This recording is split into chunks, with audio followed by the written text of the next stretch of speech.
Bien, buenas tardes, vamos a continuar.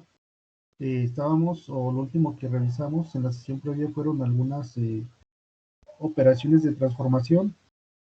En este caso eran las operaciones básicas de las llamadas transformaciones geométricas o transformaciones afines, donde, bueno, esta transformación consistía en reasignar las coordenadas de los píxeles de la imagen original en nuevas ubicaciones, de tal manera que se observaban ahí algunos efectos sobre las imágenes, en particular estas operaciones de transformación que discutíamos, que estaban relacionadas eh, con el desplazamiento, la rotación y el escalamiento, ¿vale? Decíamos que en general, bueno, existen muchas otras transformaciones que están orientadas a generar efectos sobre las imágenes, eh, con fines ajenos o a lo que sería la visión artificial, sino más bien con otra finalidad. Entonces, bueno, es por eso que en nuestro caso simplemente nos enfocamos a esas tres transformaciones geométricas y bueno, y otras dos que también son básicas, que en algunos casos es importante conocerlas por si tuviéramos se presentara la situación, perdón, de hacer uso de estas, ¿vale? Entonces, de las tres operaciones que vimos era el desplazamiento, que básicamente nosotros indicábamos o el usuario indicaba cuántos píxeles en ambos de los ejes X y Y se tendría que desplazar ya sea la imagen completa o posteriormente de que veamos una segmentación de imágenes, quizás nos interesa simplemente mover los píxeles que corresponden al objeto en cuestión. Y luego, esa misma situación la teníamos para la operación o la transformación de rotación, donde veíamos que para poder generar la nueva coordenada del píxel original, pues simplemente había que multiplicar su ubicación o su coordenada XY a través de la matriz de rotación, donde, bueno, simplemente le teníamos que indicar como parámetro cuál era el ángulo que necesitábamos que esto fuera rotado. Y luego describimos lo que era la operación de escalamiento, que básicamente esa operación nos indicaba cómo amplificar o reducir las dimensiones en píxeles de lo que sería una imagen.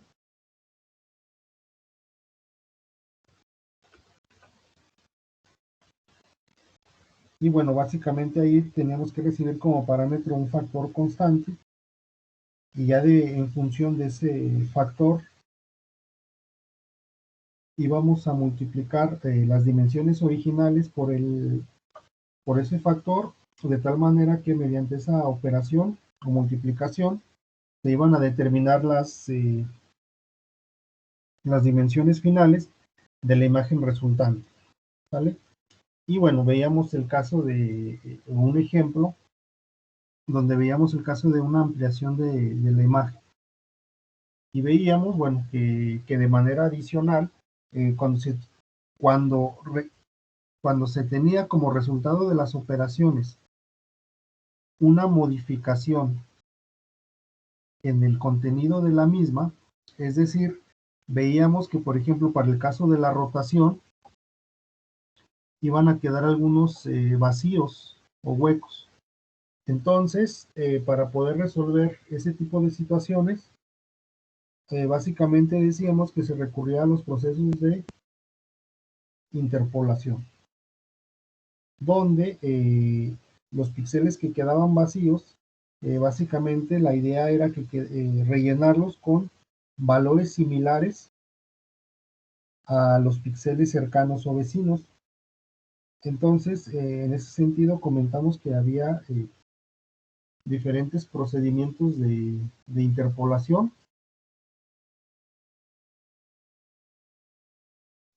que nos permitían llevar a cabo esa tarea. De manera específica, vimos uno de los procedimientos elementales en el caso del escalamiento en esta imagen que decíamos que para poder rellenar los huecos que quedaban ahí disponibles, pues simplemente usamos lo que se conocía como la interpolación del vecino más cercano, que simplemente era hacer redondeo. ¿Sí? Entonces, sin embargo, decíamos que al ser el más elemental, pues nos iba todavía a generar detalles de baja resolución en lo que sería la imagen, y para lo cual pues se tenía que acudir a, a métodos de interpolación un poco más elaborados, donde los efectos de pixelado o pixelaje fueran menos, notorios. ¿Vale? Bueno, otras transformaciones u otro par de transformaciones englobadas en lo que se les llama la transformación de reflejo es simplemente la operación de reflejo. En otras palabras, es simplemente como si nosotros la imagen la observáramos en espejo. En este caso, en particular, una operación muy utilizada es hacer esta función de espejo, pero en particular en cualquiera de sus dos ejes, ya sea sobre el eje Y o sobre el eje X. Y entonces, en ese sentido, para generar el efecto, pues simplemente hay que manipular la coordenada correspondiente. ¿Vale? Esta operación, bueno, se requiere mucho porque cuando se hacen comparaciones de objetos o de imágenes, es muy probable que aunque siendo dos objetos o dos imágenes iguales o similares, que la diferencia entre ellas, al menos desde el punto de vista de manejo de la computadora o de procesamiento de imágenes, a lo mejor la diferencia es simplemente es que una imagen aparece reflejada, que puede ser algún efecto que hayamos obtenido a partir de la configuración de la cámara que estábamos utilizando. ¿Sí? Entonces, muchas ocasiones para comparar imágenes y para identificarlas, es muy útil simplemente con que apliquemos una transformación de estas características, y nos va a ahorrar también muchas otras tareas u operaciones de procesamiento. Entonces, bueno, veamos que esta transformación de reflejo, les digo, simplemente vamos a ver el caso sencillo donde se refleja ya sea en el eje X o en el eje Y, pero bueno, en realidad puede ser, se puede definir un eje sobre el cual se pueda reflejar esto, y no necesariamente tiene que ser ortogonal, como es el caso de estos que vamos a describir. ¿Vale? Entonces, fíjense, el reflejo horizontal. Esta transformación simula la generación de una imagen como reflejada en un espejo en dirección horizontal. Es decir, si consideramos que el espejo está ubicado en el eje vertical derecho de la imagen, esta se proyectaría en la dirección horizontal hacia la izquierda.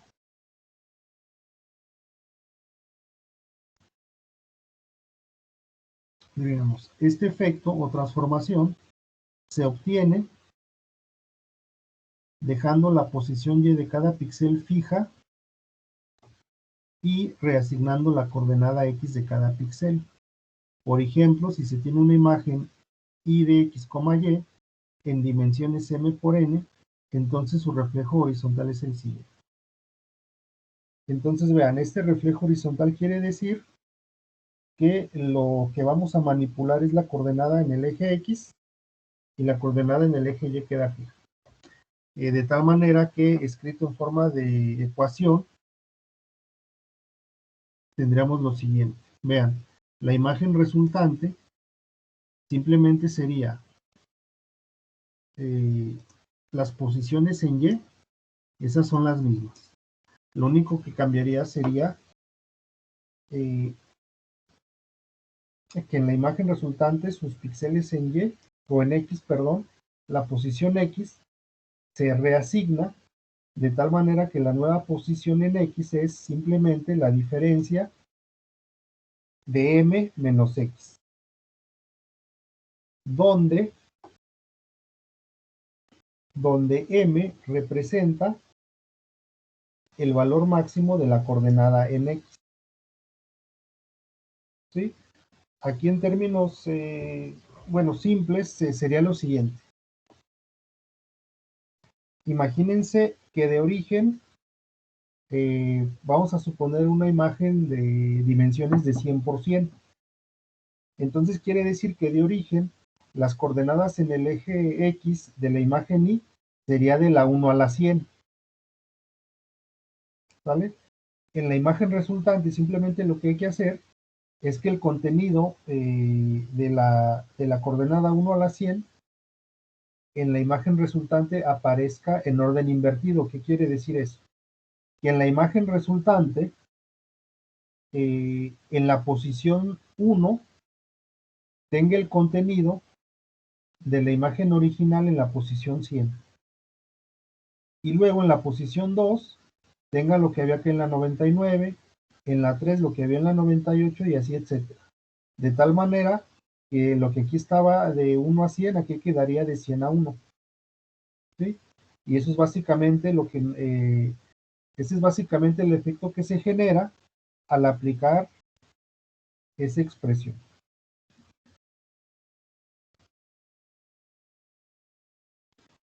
Y bueno, para este efecto, bueno, aquí un ejemplo gráfico. Dice, en la figura 4 se muestra una imagen de referencia y en la 5 se muestra el resultado de la operación del reflejo horizontal. Ahora vamos a ver.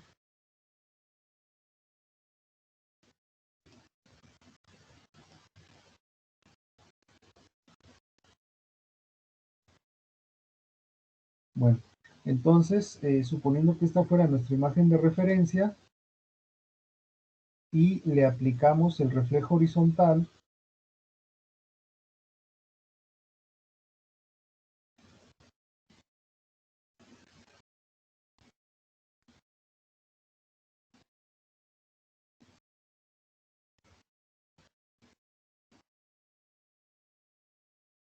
vean, esta es la imagen original y vean cómo resultó después de aplicar la operación de reflejo horizontal. Vean cómo todos los píxeles de esta región, les decía ahorita en la función que les explicaba, que si este fuera el rango de x de 1 a 100, ahora acá quedó de 100 a 1. ¿Sí? Es decir, todos estos píxeles pasaron de este lado y todos los píxeles de esta región pasaron de este lado.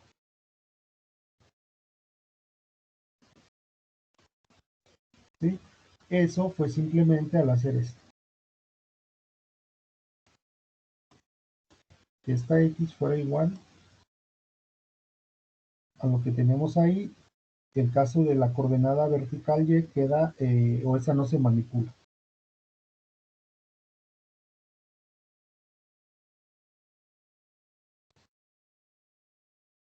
Y bueno, la siguiente, igual hablando de reflejo, sería ahora en dirección perpendicular.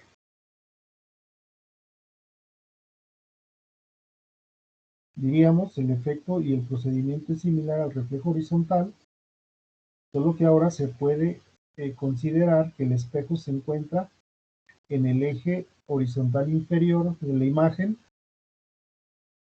Es decir, si esta es la imagen original, el espejo ahora sería en este borde. Aquí en este caso el espejo fue en este borde y entonces se reflejó de manera horizontal. Para el reflejo vertical, ahora se supone que el espejo se encuentra aquí en el borde inferior y entonces esto se va a reflejar en esta dirección. ¿Vale? Vamos a ver. Y por lo tanto, la operación a resolver sería la siguiente. Vean que ahora la coordenada X, esa queda tal cual y simplemente la coordenada de la imagen resultante le vamos a asignar estos valores. N-Y donde el valor de n pues nos va a representar el máximo valor de la coordenada y otra vez, o dicho en otras palabras, si decíamos que esto tenía 100 elementos, bueno, la original, perdón, que fuera de la 1 a la 100, en la resultante es como si este orden cambiara de 100 a 1. Pero bueno, eso se les da simplemente escribiendo que esta coordenada, su valor tiene que ser igual a eso.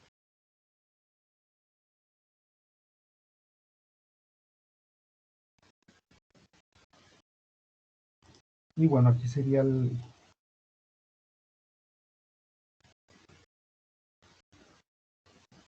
resultado, ¿vale? Entonces, bueno, veamos.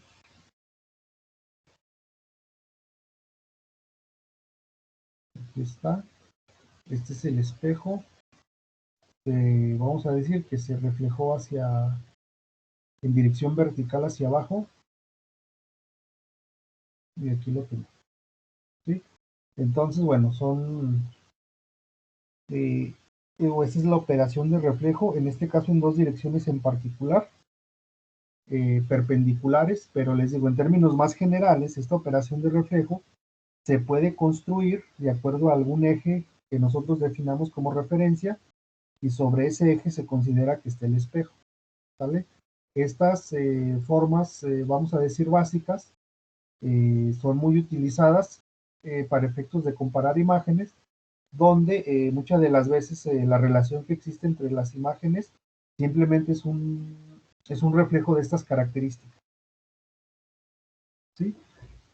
Y bueno, para resolver esas comparaciones, pues a veces simplemente es suficiente aplicar estas operaciones y ya nos dan varios o nos van a dar altos niveles de parecido o similitud en imagen. Eso, bueno, esto que les comento ya es cuando estamos propiamente comparando objetos para verificar si son o provienen del mismo, de la misma escena. Entonces, bueno, en concreto, la operación simplemente consiste en esto. Para una coordenada, y de hecho la misma ecuación, expresión, es similar para la otra coordenada, ¿vale? Entonces, bueno, así es como se definen las características de los objetos. Aquí, bueno, recalcar que estamos resolviendo o estas operaciones de transformación que hemos descrito, las estamos aplicando en general a toda la imagen, ¿sí? Pero también cabe resaltar que en lugar, bueno, que ya en aplicaciones, en lugar de aplicársela a toda la imagen, lo común es aplicarlo solamente a los objetos de interés que aparecen en la imagen, para no estar procesando todos los píxeles de la misma. Pero bueno, para hacer eso, lo que necesitamos es encontrar el conjunto de píxeles que pertenece al objeto. Eso, bueno, lo discutiremos más adelante, que es el concepto de segmentación, que de alguna manera con la operación de umbralización o binarización, decíamos que es la forma más simple o burda de hacer una segmentación. ¿Qué decíamos que era segmentar? Básicamente nos ayudaba a separar los objetos de la escena de lo que era el fondo de la imagen. Y bueno, en particular si solamente tenemos un solo objeto en escena, pues casi que con la pura umbralización es suficiente para hacer esa segmentación. Pero bueno, ya el problema se hace más interesante cuando en escena o en la imagen aparecen dos o más objetos, donde el interés es, por ejemplo, contabilizar cuántos objetos están en escena. O incluso verificar si todos esos objetos que aparecen en escena son objetos de la misma clase, con la intención de contabilizar, ¿sí? Entonces, en ese tipo de situaciones es donde ya es muy importante estar manipulando ya los píxeles de esos objetos a nivel ya más individual. Pero bueno, vean que aquí ya para estar haciendo o llegar a esta parte de manipular ese conjunto de píxeles, pues lo primero que hay que hacer es saber cuántos objetos hay. O, bueno, primero saber que hay más de un objeto. Y cuando ya identificamos eso, ahora sí buscar alguna estrategia para verificar si los objetos son iguales o son distintos. Entonces, para poder establecer esas comparaciones, ahora sí lo que necesitamos es encontrar o o describirlos en términos de sus características, ¿sale? Entonces, por el momento, definiremos algunas características que nos pueden ser útiles al momento de hacer una comparación entre objetos. Aquí,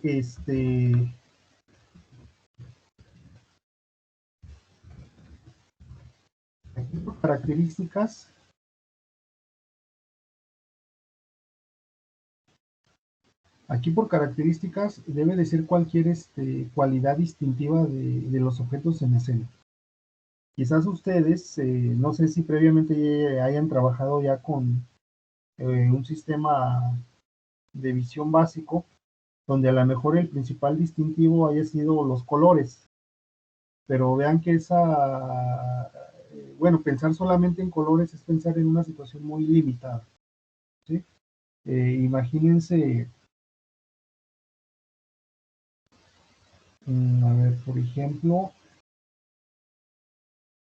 pues sí, imaginemos otra vez una banda transportadora donde hay que estar identificando piezas e imaginen que las piezas, por ejemplo, que están siendo manufacturadas, todas son de aluminio, ¿sí? Entonces, como todas son de aluminio, pues estamos hablando de piezas que tienen el mismo color.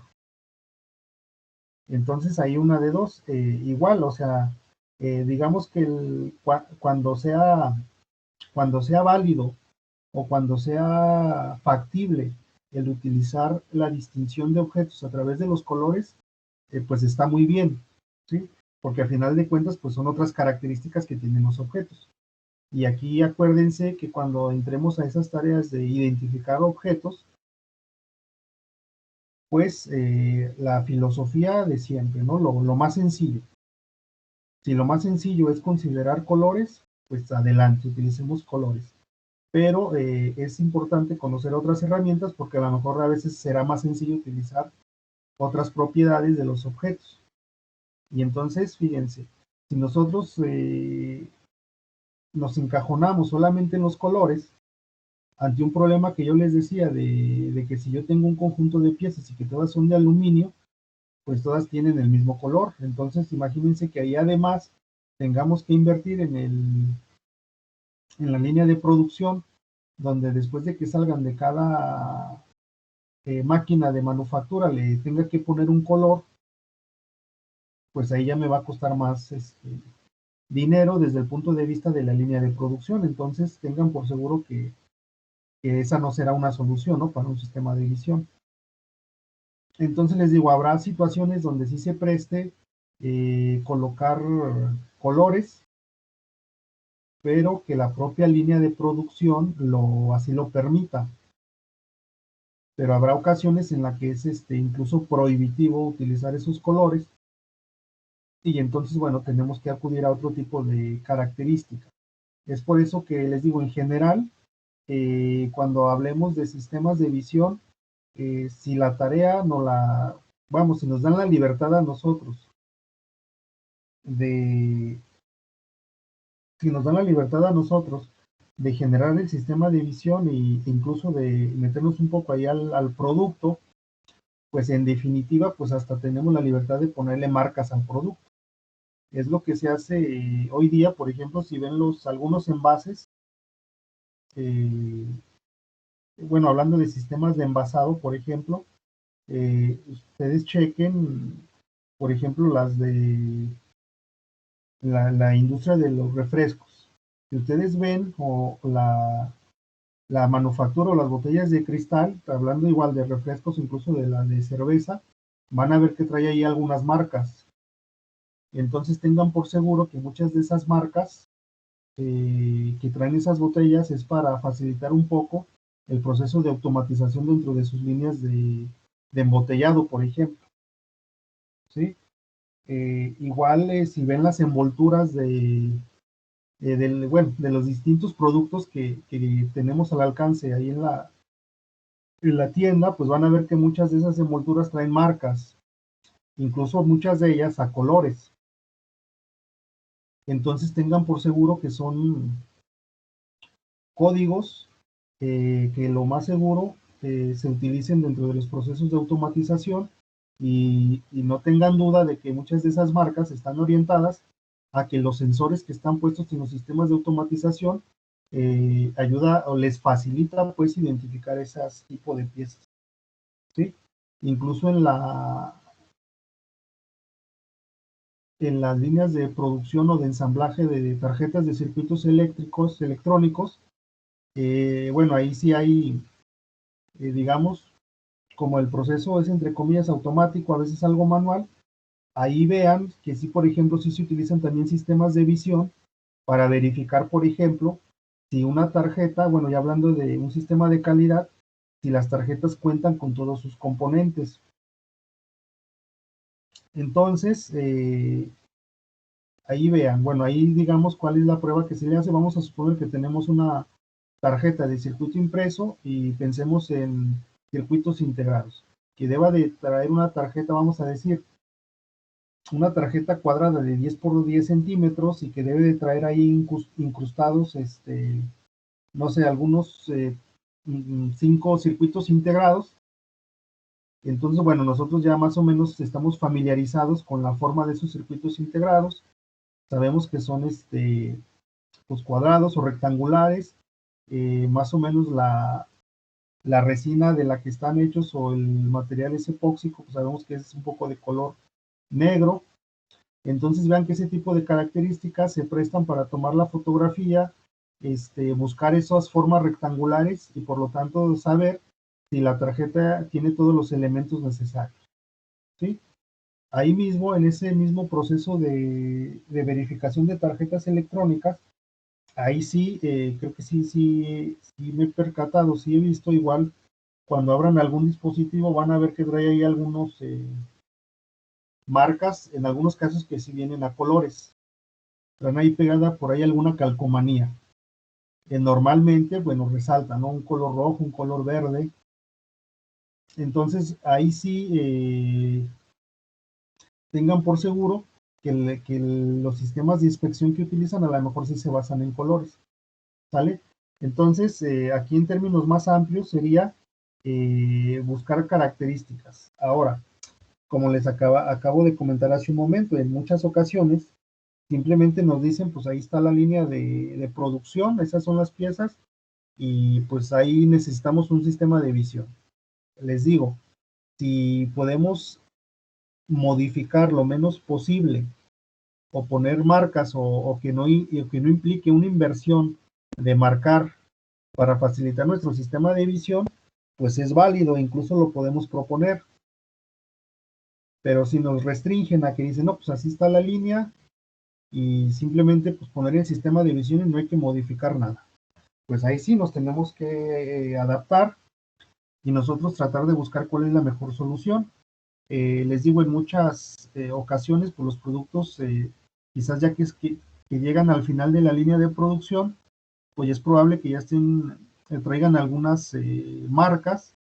Igual nos podemos guiar nosotros por esas marcas para saber si cumplen o no con la normatividad que se solicita. Entonces, en ese sentido, es necesario conocer algunas de las características que normalmente se utilizan. Les digo, una que ya a lo mejor están más familiarizados, pues es utilizar colores. Y ahí, pues sí, simplemente lo único que debemos de hacer es nosotros definir o saber, de acuerdo a la iluminación que tengamos, cuáles serían esos niveles o rangos de intensidad que encontraríamos para cada color.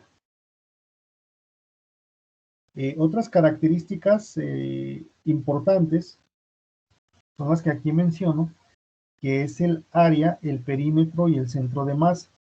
Una de ellas, bastante importante, es el centro de masa. ¿Por qué? Bueno, porque acuérdense que si ya están o si ya están elaborando una celda de trabajo, acuérdense que ahí en la celda de trabajo, pues normalmente vamos a tener la banda y ahí vamos a tener un manipulador y quizás si el objetivo del manipulador es que esté, ¿cómo se llama? Capturando los objetos que vienen en la banda y colocándolos en diferente contenedor, pues acuérdense que nosotros le debemos de indicar cuál es la posición. Normalmente un punto de referencia guía, pues ese es el centro de masa. Entonces, les comentaba, ustedes también están familiarizados con este concepto del centro de masa. En imágenes, pues básicamente eh, el concepto es muy similar, simplemente que aquí lo podemos encontrar en términos de píxeles. Y luego, posteriormente, si nosotros conocemos este centro de masa en píxeles, utilizando un método de calibración que ya vimos uno, pues ya le podemos indicar al robot de manera puntual cuál es la ubicación del centro de masa del objeto, por si es necesario que vaya a capturarlo. Entonces, bueno, estas son algunas de las características. Si es necesario que utilicemos algunas otras,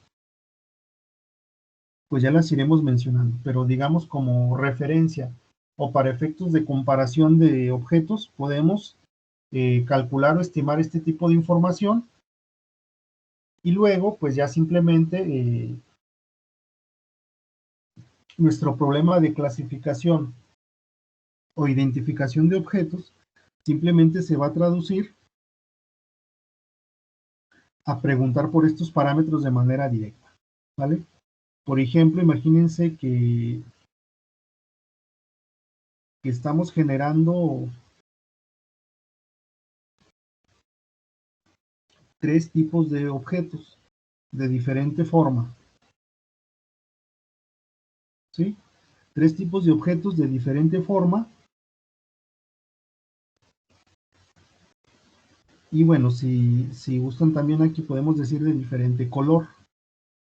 Entonces, si yo sé que de entrada son tres formas distintas y cada forma también es un color distinto, de pronto aquí una posible pregunta es, ¿qué características serían más, vamos a decir, más simples de determinar para poderlos clasificar o identificar?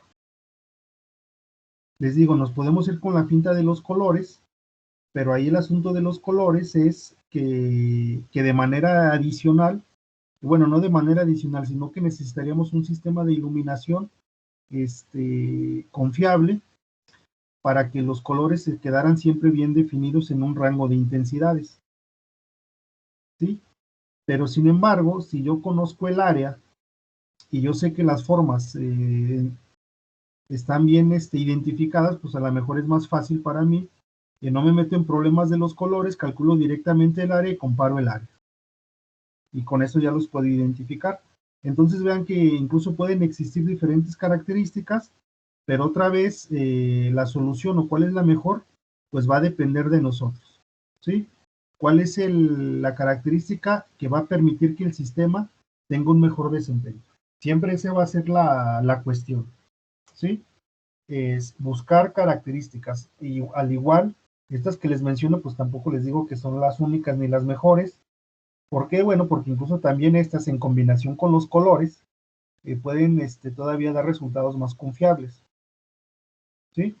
Pero bueno, a final de cuentas otra vez regresamos al hecho de que las características que yo debo de utilizar pues estarán en función del resultado que me ofrezca, ¿sí? Si de pronto el utilizar colores me está ofreciendo mejores resultados, pues entonces ya ni pierdo tiempo en calcular estas características. Por otro lado, si yo veo que una combinación entre colores y el área me da todavía mejores resultados, pues lo incluyo. ¿Sí? Les digo, pero todo esto siempre estará en relación con el resultado que yo quiera. Bueno, entonces, bueno, vamos a escribir lo siguiente, características de las imágenes. Decimos, en un sistema de visión,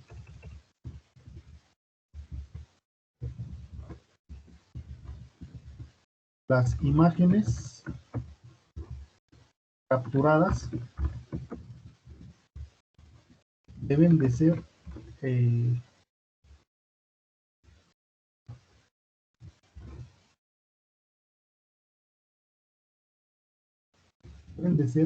procesadas con el objetivo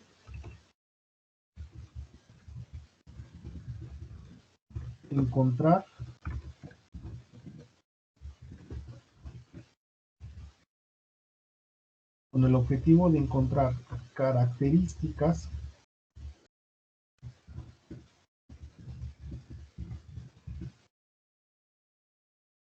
de los objetos presentes en la escena. Estas características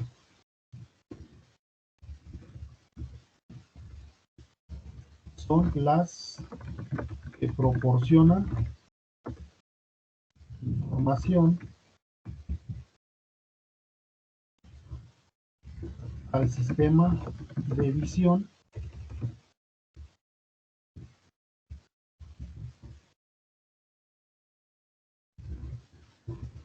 para la toma de decisión.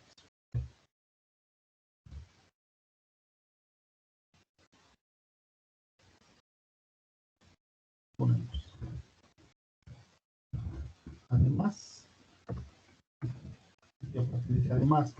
de las características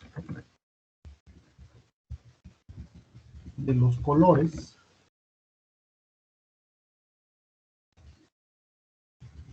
en imágenes de color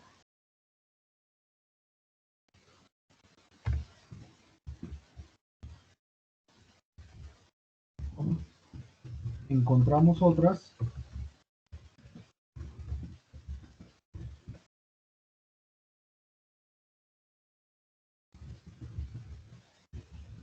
de origen geométrico que ayudan en la descripción de los objetos de la escena.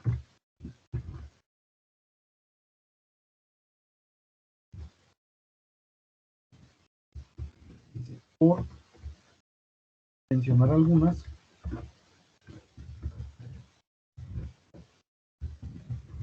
encontramos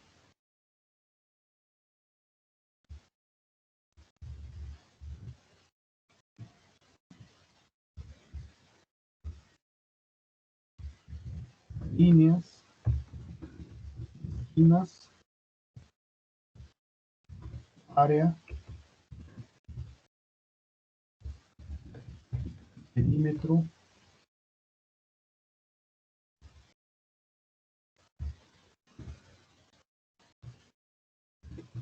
tonalidad,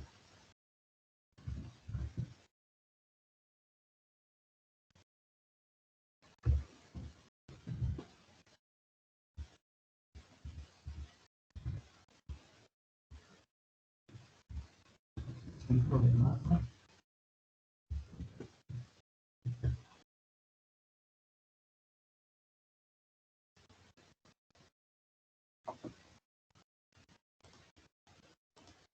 bueno, entonces aquí nada más recordar que ya dentro del sistema de visión, acuérdense que tiene como tarea fundamental, o más bien como objetivo fundamental, procesar las imágenes para extraer características y a partir de esas características hacer una toma de decisiones. ¿Sí? Entonces, todo lo que nos ayude a describir los objetos que aparecen en escena es lo que le denominamos propiedades o características. Una de ellas, si habláramos de imágenes a color, pues es el color, y ahí también podríamos hablar de la textura de los objetos. ¿Sí? De manera adicional a los colores, si habláramos de imagen a niveles de gris, entonces hay algunas propiedades de tipo geométrico, como pueden ser incluso las líneas, que veremos más adelante un procedimiento para detectar estas líneas, otro para esquinas, que ya son procedimientos un poco más elaborados, pero así de características más simples de estimar sería el área, el perímetro, la circularidad, el centro de masa, entre muchas otras, ¿vale? Entonces, bueno, ya dependiendo de lo que necesitemos de resolver de este conjunto de objetos, pues será necesario tomar un conjunto de características eh, para poder hacer una distinción entre ellos, ¿vale? Entonces, bueno, en particular, veamos el área, el perímetro y el centro de masa. Bueno, decimos el área.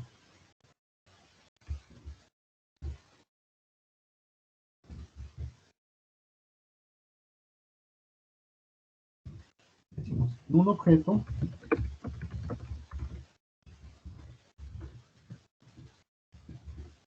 en la escena se define como el número de píxeles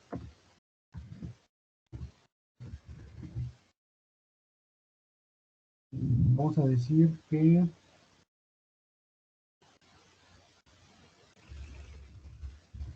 cubre.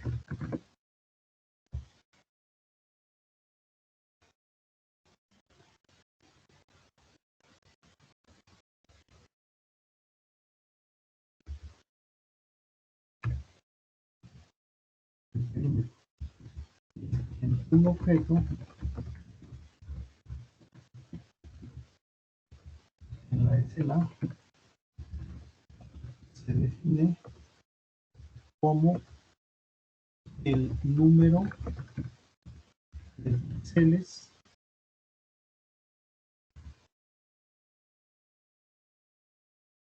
del contorno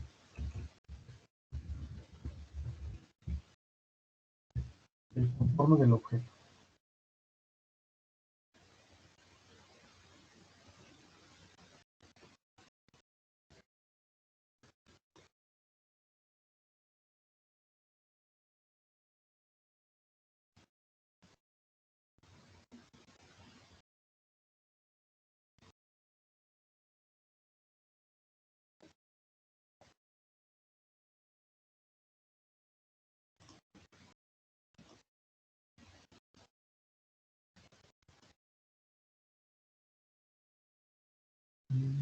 Por ejemplo, vamos a ver.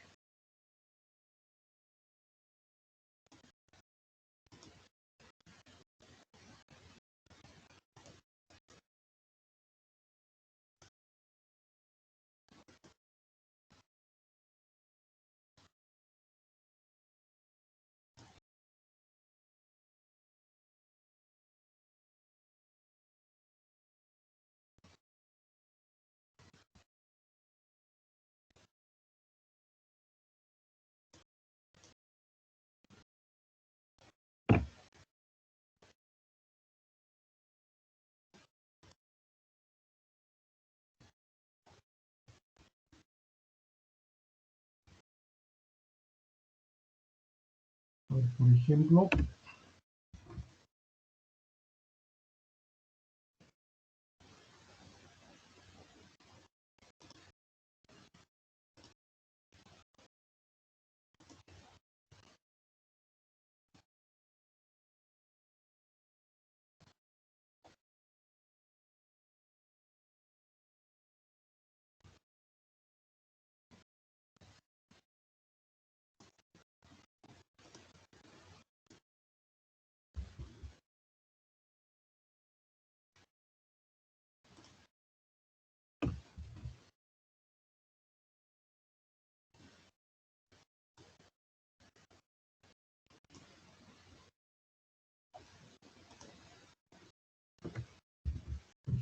este objeto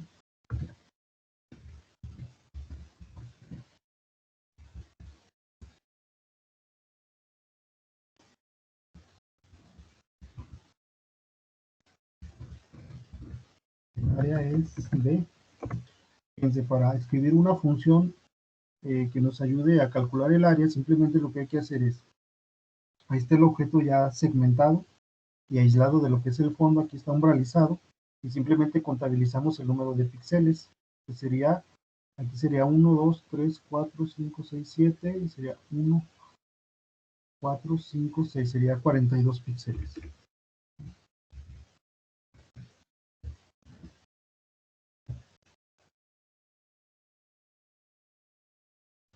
¿Sale? Es lo que hacía, o en este caso, si construimos una función para determinar lo que es el área, es lo que hay que hacer, ¿sí? Una vez que tenemos el objeto ya separado de lo que es el fondo, simplemente vamos a contabilizar todos los píxeles que abarca y eso sería el área. En cuanto al perímetro, de manera similar, salvo que aquí,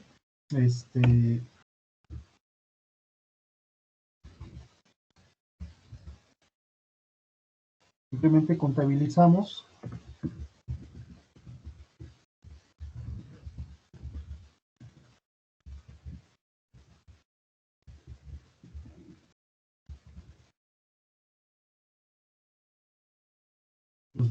el número de píxeles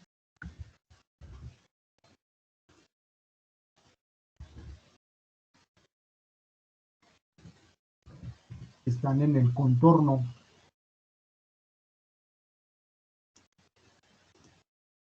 ¿Sí? El contorno serían los píxeles que tocan o que están en colindancia o frontera con el exterior. En este caso diríamos que es 1, 2, 3, 4, 5, 6, 7, 8, 9, 10, 7, 10, 11, 12, 13, 14, 15, 16, 17, 18, 21, 22.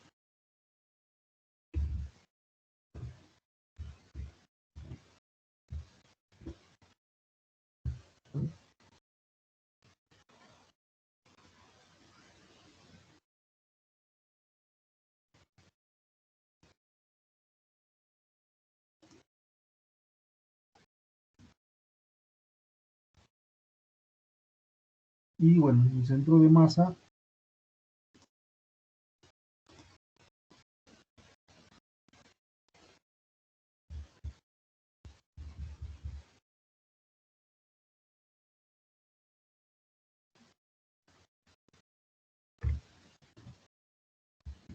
es la coordenada XY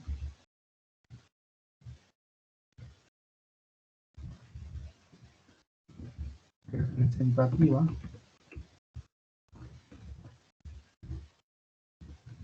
de la posición del conjunto de píxeles que forman el objeto. Bueno, entonces, bueno, mañana escribimos, o en la siguiente sesión escribimos las expresiones para poder estimar lo que sería el centro de masa de un objeto en píxeles. ¿Vale? Bien, no sé si de lo que hemos revisado en la sesión de hoy tengan alguna pregunta o comentario. No, profe, todo bien. Ok, bueno, si no hay preguntas, entonces dejamos la sesión hasta aquí y continuamos en la siguiente. Que tengan buena tarde. Igualmente, profe, cuídese. Gracias, hasta luego. Profe, para perímetros más irregulares, ¿ya existe una función en MATLAB?